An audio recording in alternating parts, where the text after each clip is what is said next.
ఉమ్మడి పశ్చిమ గోదావరి జిల్లా వ్యాప్తంగా తుపాను ప్రభావంపై మరింత సమాచారాన్ని మా ప్రతినిధి రాంబాబు అందిస్తారు.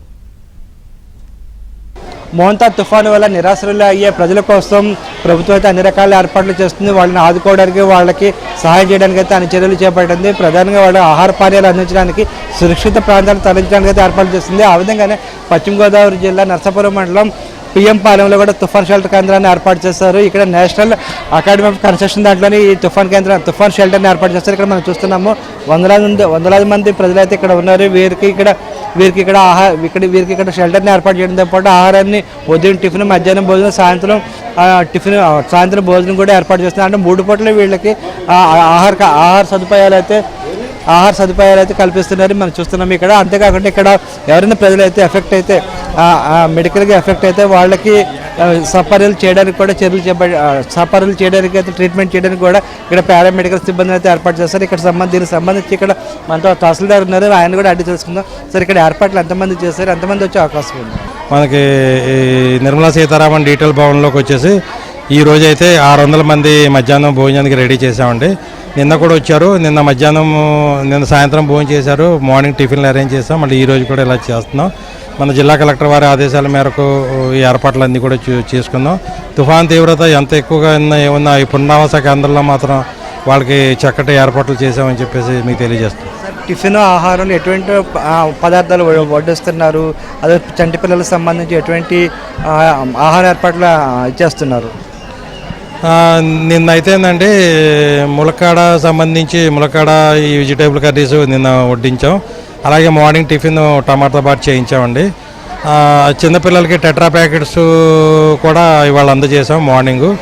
అలాగే ఈరోజు మళ్ళీ ఇప్పుడు మధ్యాహ్నం లంచ్లోకి అయితే వంకాయ, బఠానీ, ఆలు మిక్స్డ్ వెజిటేబుల్ కర్రీ కూడా చేస్తున్నామండి.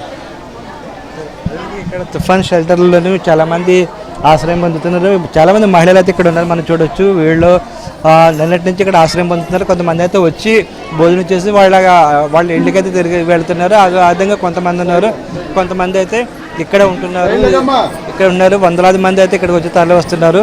ఇక్కడ చాలామంది మహిళలు కూడా ఉన్నారు. వాళ్ళతో కూడా మనం మాట్లాడే ప్రయత్నం చేద్దాము. మీరు చెప్పండి, ఎలా పెడుతున్నారు? ఇక్కడ స్పెషాలిటీ అయితే కూటమి ప్రభుత్వం బాగా తీసుకుంది సార్. ఎమ్మెల్యే గారి ఆధ్వర్యంలో మంచిగా జరుగుతుంది. తర్వాత ఏంటంటే సార్, మాకు సముద్రం వల్ల కొంచెం అలజడి మొత్తం జనాల్లో రేగింది సార్. ఊరు మొత్తం ఇరువైపుల నుంచి కూడా జనాలందరూ కూడా ఈ డీజిల్ బిల్డింగ్ వచ్చి తలదాచుకున్నారు సార్. ప్రజెంట్ ఏంటంటే సార్, ఈ గాలి కూడా ఎక్కువ అవుతుంది సార్. నిన్నటి మీద కొంచెం బాగా ఎఫెక్ట్ ఎక్కువ ఉంది. ఈవినింగ్ కూడా ఇంకా ఎక్కువ వద్దని అన్నారు ప్రతినిధులు. దాని మీద మేము అందరం కూడా చాలా భయాందోళనలో ఉన్నాం. ఇప్పుడు ప్రజెంట్ కలెక్టర్ గారు, ఎమ్మెల్యే గారు, మినిస్టర్ గారు వస్తున్నారు. వాళ్ళు వచ్చిన తర్వాత కూడా మా ఇబ్బందులు చెప్పుకుంటారు ప్రజలందరూ. ప్రజెంట్ ఇక్కడైతే అన్ని సదుపాయాలు సక్కంగా ఉన్నాయి. మోంతా తుఫాను ప్రభావం వల్ల అక్వా రంగానికి అయితే తీవ్ర నష్టం కలిగే అవకాశం ఏర్పడింది. ఈ చాలా రకాలుగా మనం చూస్తే మాత్రం అక్వా రంగం ఈ తుఫాను వల్ల అయితే దెబ్బతినే అవకాశం ఉందని చెప్పేసి ఇక్కడ అక్వా రైతులు చెప్తున్నారు. మనం ప్రస్తుతం నర్సాపురం మండలంలోని అక్వా చెరువుల దగ్గర ఉన్నాం. ఈ అక్వా చెరువులు పద్ధతి ఏ విధంగా మనం చూడవచ్చు. ఇవన్నీ రొయ్యల చెరువులు అయితే తీర ప్రాంతాలు ఉన్నాయి. నర్సాపురం మండలం పిఎం పాలెం సమీపంలోని అక్వా చెరువుల దగ్గర ఉన్నాం. రొయ్యలను కూడా ఎగుమతి చేయడానికి ఇక్కడ సిద్ధం చేస్తున్నారు. మనం ఇక్కడ సార్ చెప్పండి, ఇక్కడ ఈ ఏ రకం రొయ్యలండి, అసలు ఎందుకు పట్టుబడి చేస్తున్నారు? ఇది వనామీ రొయ్యలు అండి. ఈ వనామీ రొయ్యలు అండి. ఈ ఆల్రెడీ సైక్లోన్ ప్రాబ్లం వల్ల చెరువులు మునిగిపోతున్న దాని గురించి మధ్యతరంగా పట్టేవలసి వస్తుంది ఎమర్జెన్సీగా. ఒక్కొక్క ఎకరానికి వచ్చి దగ్గరగా మనకి ఒక 5 లక్షలు అవుతుంది. ఈ సైక్లోన్ వరకు ఆక్సిజన్ ప్రాబ్లం ఒకటి, మామూలుగా మునిగిపోతాం, చెరువులు మునిగిపోవటం కూడా అది కూడా మునిగిపోయింది. మొత్తం అంతా గొట్లన్నీ తెగిపోయి మునిగిపోయి. మోంతా తుఫాను ప్రభావాన్ని అంచనా వేయడానికి పశ్చిమ గోదావరి జిల్లాలోని మంత్రులు అయితే పర్యటిస్తున్నారు. ప్రధానంగా కేంద్ర మంత్రి శ్రీనివాస్ వర్మ, అదేవిధంగా జిల్లా ఇన్ఛార్జ్ మంత్రి గొట్టిపాటి రవికుమార్, నర్సాపురం ఎమ్మెల్యే బొమ్మిడి నాయకులు వీళ్ళందరూ తీర ప్రాంతాల్లో పర్యటిస్తున్నారు. అదేవిధంగా తుఫాను షెల్టర్లలో ఎటువంటి ఏర్పాట్లు చేశారు, అక్కడ ప్రజలకు ఎటువంటి సౌకర్యాలు ఏర్పాటు చేశారు, ఊరి సౌకర్యాలు ఏర్పాటు చేశారా లేదా, వీటన్నింటినీ స్వయంగా పరిశీలిస్తున్నారు. మంత్రులు కేంద్ర మంత్రి శ్రీనివాస్ వర్మ ఉన్నారు. ఆయనతో అడిగి తెలుసుకున్నారు. సార్, ఎలా ఉంది ఇక్కడ తుఫాను? సాయంత్రానికి మరింత ఉధృతంగా గాలులు వీచేటువంటి అవకాశం ఉందని సూచనలు ఉన్నాయి. కాబట్టి మరి వేళ రాష్ట్ర ప్రభుత్వం నుంచి ఇన్ఛార్జ్ మినిస్టర్గా ఉన్నటువంటి పెద్దలు గొట్టిపాటి రవికుమార్ గారు, స్థానిక శాసనసభ్యులు నాయకర్ గారు, అలాగే ఆచంట శాసనసభ్యులు పేతాన్ సత్యనారాయణ గారు, తెలుగుదేశం పార్టీ ఇన్ఛార్జ్ రామరాజు గారు, జిల్లా టీడీపీ అధ్యక్షులు మంత్రి రామరాజు గారు, DCMS అధ్యక్షులు చాగంటి మురళి గారు, అందరం కూడా ఇక్కడ ఉన్నటువంటి అందరూ ప్రజాప్రతినిధులను కూడా కలిసి ఈవేళ 2 మండలాల్లో గ్రామాలను, ముఖ్యంగా ఫిషర్మెన్ గ్రామాలు ఏవైతే ఉన్నాయో తీర ప్రాంతాల్లో వారందరినీ కూడా కలిసి వారికి ఒక భరోసా ప్రభుత్వం నుండి ఇవ్వడం జరిగింది. ఏదైతే ప్రభుత్వం నుంచి గతంలో ఎన్నడూ లేని విధంగా పెద్ద ఎత్తున ముందస్తు జాగ్రత్తలు తీసుకోవడం జరిగింది.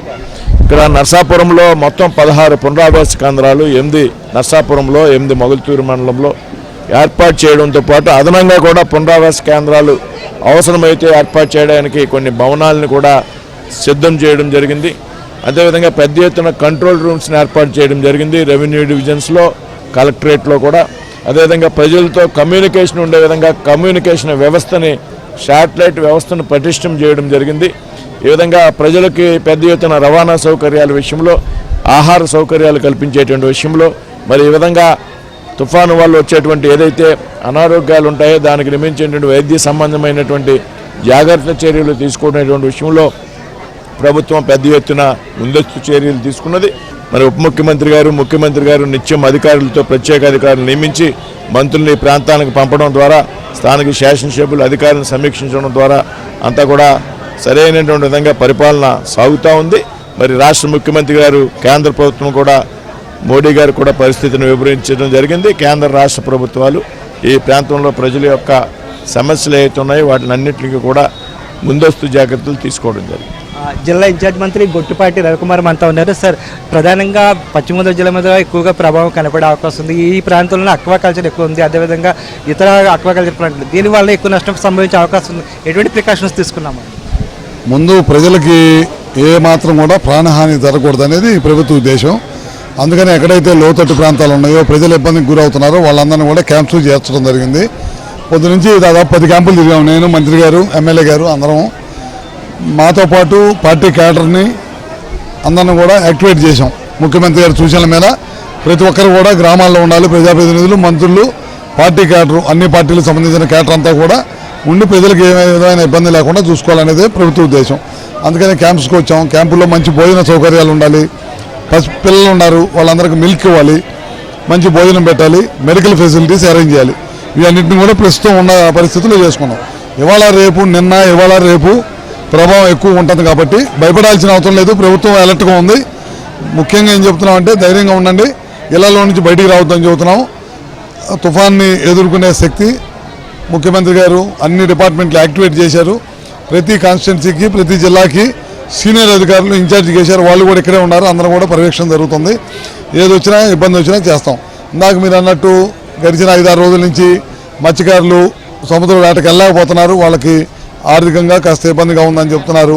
ఇప్పుడు మేము వచ్చేటప్పుడు ఒక గ్రామంలో చూసాం, పంటలు దెబ్బతిన్నాయి అన్నారు. ఇవన్నీ కూడా ఈ ఫ్లడ్ తగ్గిపోయిన తర్వాత, ఇవాళ రేపట్లో ఈ ప్రభావం తగ్గిపోయిన తర్వాత తగిన అధికారులందరూ కూడా వచ్చేసి ఎక్కడైతే ఇబ్బంది ఉందో అవన్నీ కూడా నోట్ చేసుకొని ప్రభుత్వం తప్పకుండా ఏ ఒక్క మనుషులకు ఇబ్బంది లేకుండా చేసే కార్యక్రమం ప్రభుత్వం చేపట్టింది. నర్సాపురం ఎమ్మెల్యే బొమ్మిడి నాయకులు ఉన్నారు. సార్ చెప్పండి, ప్రధానంగా 2 మండలాల మీద ఈ ప్రభావం ఉంది, నర్సాపురం, ఇటు మొగల్తూరు మీద. ఎట్లా పరిస్థితి ఏ విధంగా ఉండిపోతుంది? గత 2 రోజులు పూర్తి ఏదైతే మత్స్యకార గ్రామాలు కానీ, తీర ప్రాంతాలు కానీ ఎక్కడైతే నష్టం జరిగిందో వాళ్ళందరినీ కూడా మరి ఏదైతే 16 రీహాబిలిటేషన్స్ ఉన్నాయో అక్కడ కూడా పునరావృత కేంద్రాలు తీసుకెళ్ళడం జరిగింది. వారందరికీ కూడా ఒక మంచి భోజన సౌకర్యం ఏర్పాటు చేయడం. ఎందుకంటే ఇక్కడ మత్స్యకార సోదరులందరూ కూడా ఎవరి నుంచి బయటికి రాని పరిస్థితులు ఉంటారు. వాళ్ళందరూ కూడా గ్రామస్తుల సహాయంతో ఉన్నటువంటి అక్కడ ఉన్న కూటమి నాయకుల సహకారంతో కూడా వాళ్ళందరినీ కూడా రీహాబిలిటేషన్ సెంటర్లు తీసుకురావడం, వాళ్ళందరూ కూడా ఏదైనా ఆరోగ్యపరంగా కూడా ఎక్కడైనా వాళ్ళందరూ ఇబ్బంది పడుతున్నా సార్ వారందరికీ కూడా ఒక మంచి ట్రీట్మెంట్ ఇచ్చే విధంగా కూడా మరి అన్ని రకాల సహాయ చర్యలు తీసుకోవడం జరిగింది. Video just Rambabu, ఏబైనా Andhra Jyothi,